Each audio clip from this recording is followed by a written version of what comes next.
Well, some Amazon DVDs are out today, which is more than usual. I'm wondering if the Amazon shipping thing has more to do with the suppliers, because these are all Eastern Star Discotheque things. This one, of course, is a Right Stuff package.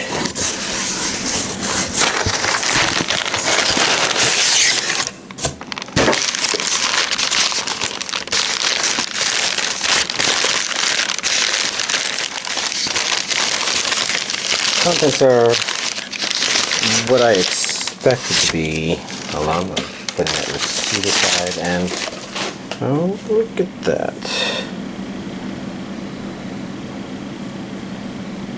And then we reverse. Well, I should really be looking at that a little more closely after I've opened everything else. This is the side with the smile. The glue is being extra gluey, so we're going to put the scissors involved. Assuming I can even get them extra in. Fuck this.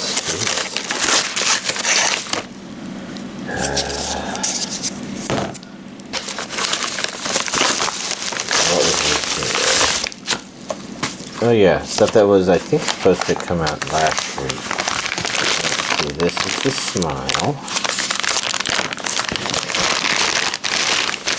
You know what? I'm not feeling much give on the glue there, and I'm also not feeling anything in the package there, so we're going to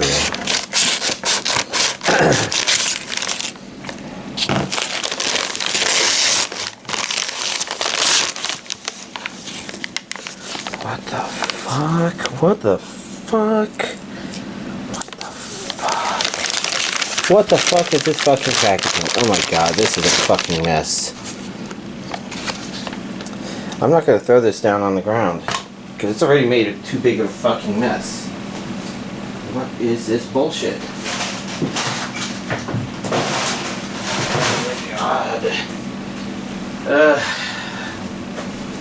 Great. You know, usually I'm okay with making a mess because it's a cleanable mess, but what was that fucking bullshit packaging? Oh my god. I swear, Satan works for Amazon. Or Amazon works for Satan. Club to Death Angel Dokuro-chan. The Bludgeoning Angel Dokuro-chan. This is a Blu-ray version. Features title-free opening and title-free ending. I thought that was... Oh my god, there's this shit's all over the fucking place.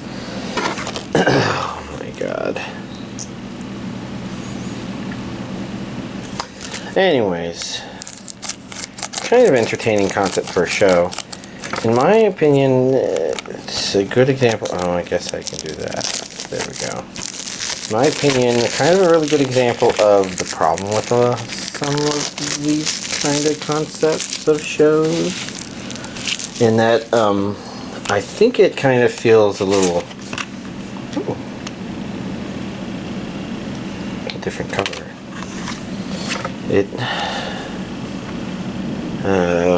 I see a region A there.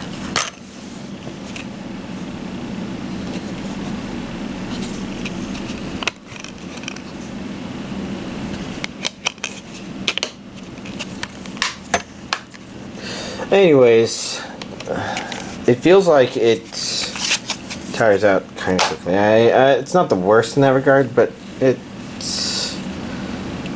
felt like the first episode or two were the strongest. God Mazinger, the complete collection. Blu-ray, 23 episodes in standard definition.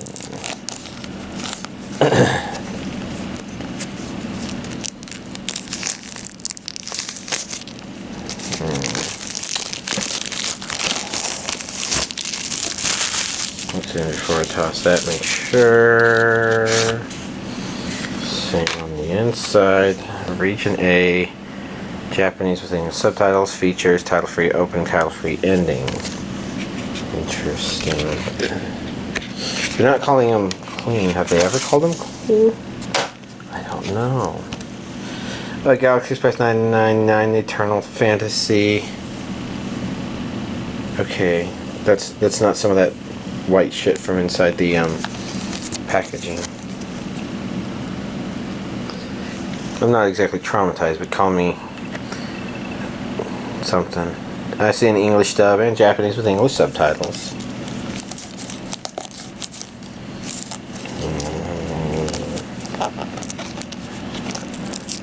Actually, yeah, there's where you can separate it open.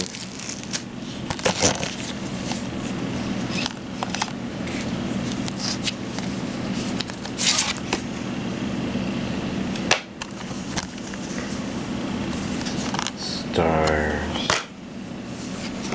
Oh, look, it's a ticket.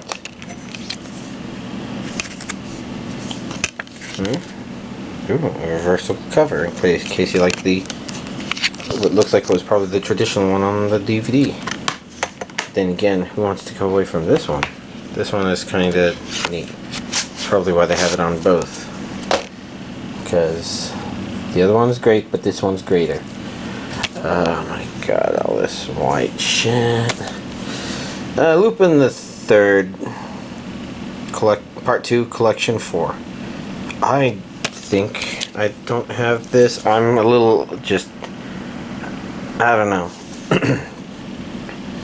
There's so much Lupin the Third stuff all over the place that I don't know. I just see, oh, it's new, and I'm guessing I don't have it. I don't remember. All I know is before I throw this away, I need to take this sticker off.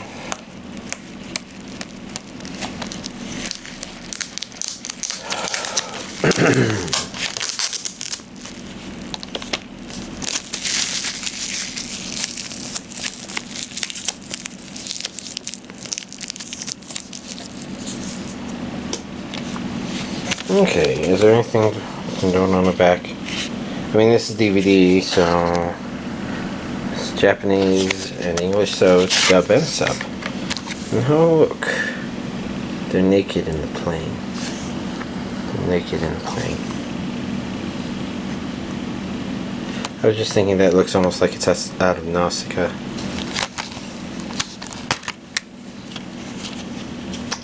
We got a lot of discs. 6 of them to be exact. And probably reversible. Of course. It's this. They're both good opening. Titles, covers. Bobobo-Bo Bo-Bobo.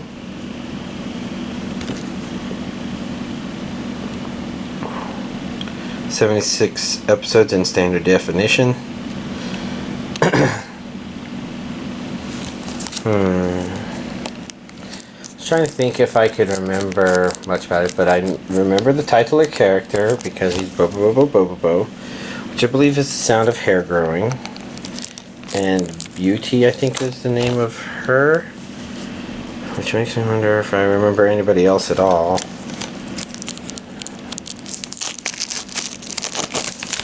You know, I keep forgetting I can do the thing. Oh well, that's off. I'm not surprised it's the same on the inside. This is, after all, kind of a English and Japanese, region A, hair-raising features, credit list, openings and endings, recap episode, art gallery, trailers and TV commercials, character overviews. It's kind of nice. I think this is probably a more definitive Bobobo-Bo Bo-Bobo release, because I think the DVD release was inconsistent in a way.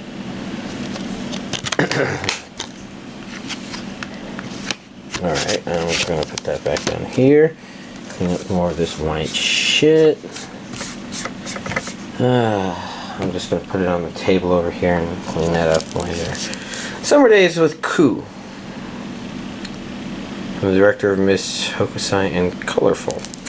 Although they're probably not talking about the colorful that comes to mind for me when they first say that. I see something there that looks like a Region A. Bonus features, theatrical trailers. I'm not immediately seeing anything that says whether or not it is subbed or dubbed. I also don't know what to make of the kappa. It looks really weird.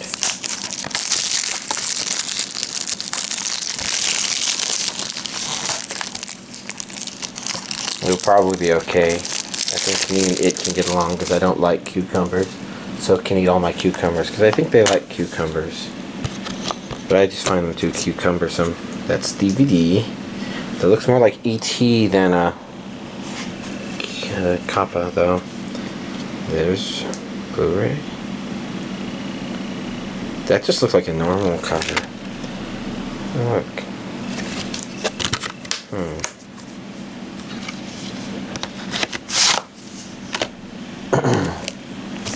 The Morose Mononokean 2 Electric Boogaloo. Let's see if there's sexy man chest under this. Oh, there's a sexy fluffy white puff ball. Very cute looking one. I think it looks more cute than a Tribble, although I don't think I'd say Tribbles are necessarily. A and B means this could be imported if wanted. English dub. Special features includes is that more white shit? There's more white shit. I'm never gonna get rid of all this white shit, am I? There's some of it right there. Special message from Yuki Kaji and Tomoki Maino. Then techless opening and ending songs. And now let's pull this out. Looks the same. Separated.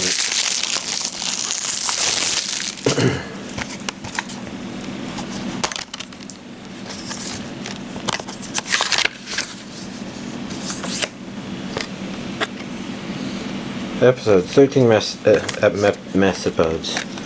I see a 1, a Blu-ray 1, a Blu-ray 2, DVD 1, DVD 2. Is there a difference? It's kind of the same. If I'm missing a difference, then I'm missing it. Pretty much by definition, but I don't know. If there's something I should have noted, I didn't note it. Anyways, last but not least, we have Mononokean, which looks like it's playing around with gender bent versions of maybe a couple, maybe all the characters. I don't know. Could be mistaken.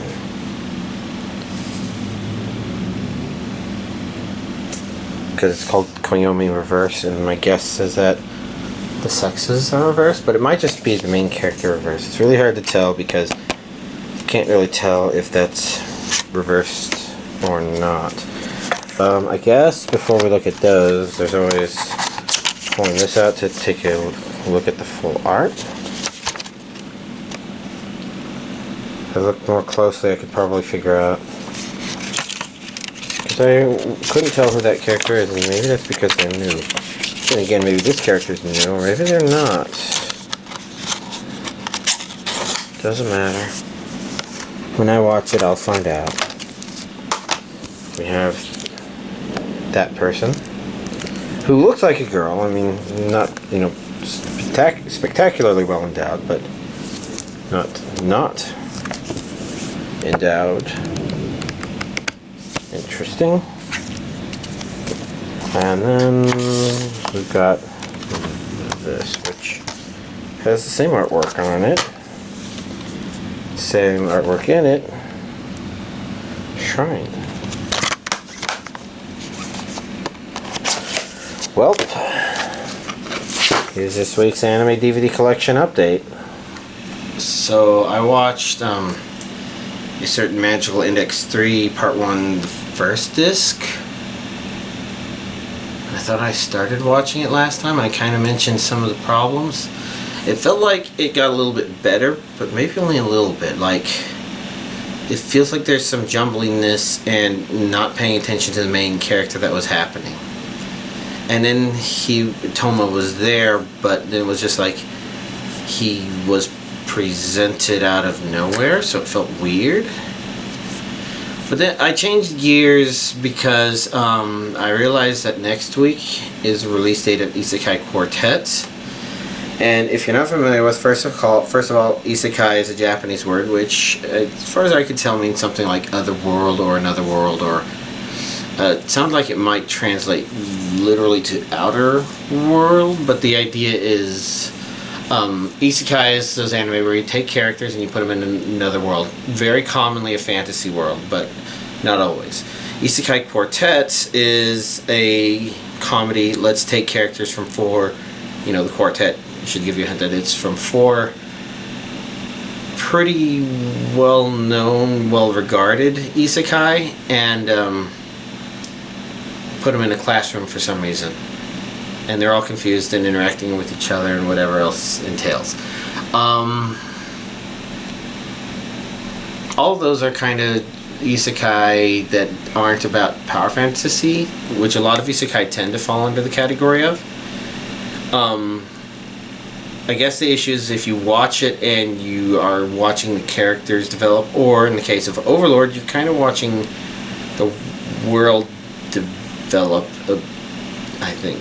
So, like, Overlord is one of them. The Saga of Tanya the Evil is one. That one's an interesting one because the other world is just kind of a historical world with magic. So basically, World War I with magic. You have Re:Zero, and I actually, flipped through some of the first core of that because I kind of felt like rewatching certain parts, but not like rewatching it, because it kind of represents what Re:Zero goes for in a way that's very somber and gut-wrenching, and it's interesting. But, of those three, I've watched those before. But the one I haven't watched before is Konosuba, and that is the fourth one in there. So, I think I'm remembering correctly that I had not started watching Konosuba when I recorded my last video, and I watched Konosuba seasons 1 and 2, or cores 1 and 2. I'm not sure. Probably seasons 1 and 2, because only the first one was dubbed. I was thinking they were both dubbed, and I was going to watch them both, but the second one hasn't been. The thought being that I'm probably going to watch Isekai Quartet dubbed, especially since, the before mentioned shows I had watched dubbed, and whenever I rewatch scenes from Tanya and Overlord, it's always English dubbed, because that's what I'm used to. So I kind of figured Isekai Quartet I was probably going to watch English dubbed, but then Konosuba 2 I had to watch subbed, which was fine. I don't know if I was able to give much of a thought, but I don't know, dub or sub for that show, but content-wise, it's pretty fun. I kind of went into it with an understanding that I had previously developed a wrong understanding of it, where it sounded like it had originally been set up such that our main character was reincarnated in this world as a lesser class, and the impression I got was that these other girls were reincarnated as powerful classes. But the truth of the matter is he's the only one of the main characters that is reincarnated. All the others are just powerful idiots for one reason or another. So, like, Aqua is notoriously useless, and it kind of is the same in the show as well, where she's got god tier stats and everything except for intelligence and luck, I think, which are subhuman, maybe? Megumin she's just obsessed with explosions. Like, I kind of knew that, but it works a lot better than I thought it would, because this isn't like the show trying to rub its nose at anything. She's just an idiot who likes explosions. Specifically explosion magic. which is rather impractical. And Darkness turned out to be the character I would not have been able to understand in advance if I had not watched Konosuba, because I don't know how they plan to use her, but she kind of does a really good job of making you understand all of the main characters in Konosuba are just really different from each other. And it turns out, even though they placed the main character as being a nobody, he's kind of the only practical one, but he kind of realizes that he's in over his head, which is part of his practicalness. So it's just like, normal human can't handle this sort of stuff, and even as an adventurer he does, but he kind of does the stuff that makes it where anything works, period. Because Aqua's too stupid, Megumin's too one-tracked, and Darkness is too perverted for them to actually do anything else. And that's fun. Konosuba 2 kind of starts a little rough, not necessarily bad, but it sets up a situation where it feels like it's having to retread a little bit on the grounds of the first core.